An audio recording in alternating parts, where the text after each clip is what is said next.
समुद्र के किनारे बसे एक छोटे से गांव में बच्चे हर शाम एक पुराने बरगद के पेड़ के नीचे इकट्ठा होते थे।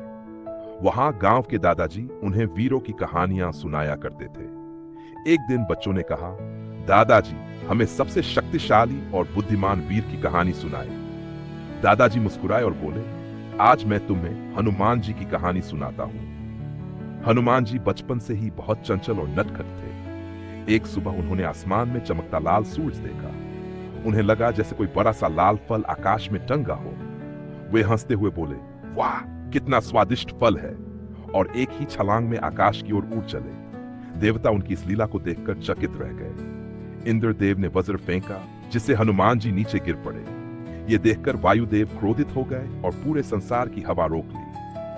तब सभी देवताओं ने मिलकर हनुमान जी को अनेक वरदान दिए, असीम शक्ति, बुद्धि और अमरता का आशीर्वाद। समय बीता और हनुमान जी बड़े होकर भगवान राम के परम भक्त बन गए। जब राक्षस राजा रावण माता सीता का हरण कर लंका ले गया, तब राम जी बहुत चिंतित हुए। हनुमान जी ने विनम्रता से कहा, प्रभु मुझे आज्ञा दीजिए, मैं माता सीता को खोज लाऊंगा। हनुमान जी ने समुद्र किनारे खड़े होकर एक विशाल छलांग लगाई। उनका शरीर पर्वत जैसा विशाल हो गया। वे बादलों को चीरते हुए लंका पहुंचे।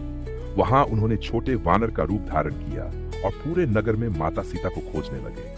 अंततः वे अशोक वाटिका पहुंचे, जहां माता सीता उदास बैठी थी। हनुमान जी ने पेड़ बैठकर राम जी की अंगूठी नीचे गिराई। अंगूठी देखकर माता सीता की आंखों में आशा की चमक। हनुमान जी ने उन्हें राम जी का संदेश सुनाया। इसके बाद हनुमान जी ने अपनी शक्ति का प्रदर्शन किया। उन्होंने अशोक वाटिका उजाड़ दी। रावण के सैनिकों ने उन्हें पकड़ लिया और उनकी पूंछ में आग लगा दी। हनुमान जी मुस्कुराए और अपनी पूंछ लंबी कर ली। फिर वे लंका की गलियों में कूदने लगे। देखते ही देखते पूरी लंका आग की लपटों में गिर गई। परंतु उन्होंने माता सीता की रक्षा लौटकर हनुमान जी ने राम जी को सारी बात बताई। उनकी वीरता और भक्ति देखकर सभी वानर खुश हो उठे। राम जी ने प्रेम से कहा, हनुमान तुम केवल शक्तिशाली ही नहीं बल्कि सच्चे भक्त भी हो।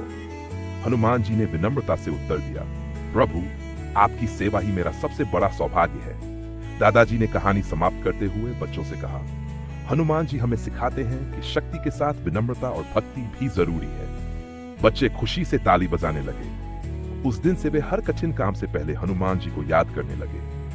सीख, सच्ची ताकत केवल बल में नहीं बल्कि निस्वार्थ सेवा और अटूट विश्वास में होती है। बहुत समय